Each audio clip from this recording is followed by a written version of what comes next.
Long ago, there was a small boarding school in the countryside.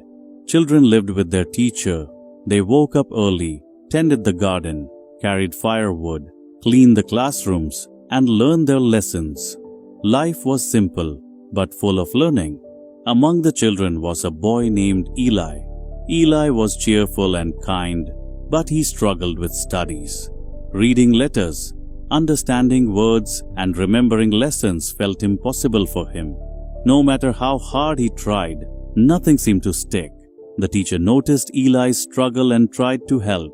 "Eli, try this way," he would say, patiently, showing the letters slowly. But Eli still got confused. Sometimes he would sigh in frustration and hide his face in his hands. Other children noticed and started teasing him. "You're so slow," they laughed. "You'll never learn anything." Eli felt ashamed. Every word felt like a stone on his chest. Some days he wanted to hide and never show his face again. Months passed. Eli watched as his friends moved on to the next class while he stayed behind. His heart felt heavy, and he wondered if he would ever be able to learn. One evening, the teacher called Eli aside. "Eli," he said gently, "I have tried everything I can. Perhaps learning is not your strength. Maybe it's time to go home." Eli's heart sank. Maybe he's right, he thought. Slowly, with a heavy step, he left the school and walked toward his village, feeling defeated. Tears pricked his eyes. On the way, he stopped by the village well. He noticed deep marks on the stones around it.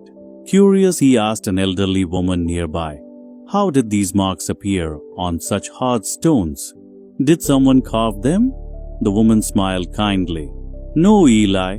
Look at this thin rope," she said, pointing to a rope used to draw water from the well. Every day, it rubbed against the stone. Slowly, over time, it made these deep marks. The stone didn't give up, and neither did the rope. Eli stared at the rope and the stone. A spark of hope lit up inside him. If a soft rope can leave marks on hard stone through constant effort, maybe I can also learn if I try every day, he thought. That night, Eli couldn't sleep. He made a decision. He would not give up. He would return to school and keep trying, no matter how long it took. The next morning, Eli returned to the school. He woke up earlier than anyone else, sat with the teacher, and studied with all his heart. Sometimes he made mistakes. Sometimes he forgot the letters. But he asked, practiced, and tried again. Days turned into weeks. Every morning, Eli carried firewood, tended the garden, and then sat by the teacher for lessons. He asked questions, wrote carefully, and repeated lessons over and over.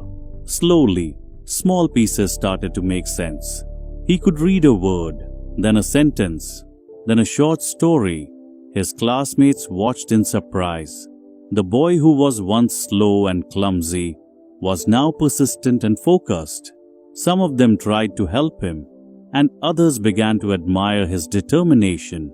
Months passed, then years. Eli's hard work began to show results.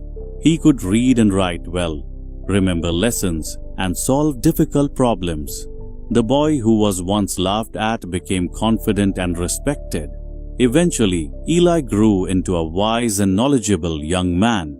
He wrote important books and shared his learning with others. People came from far and wide to read his work and seek his guidance.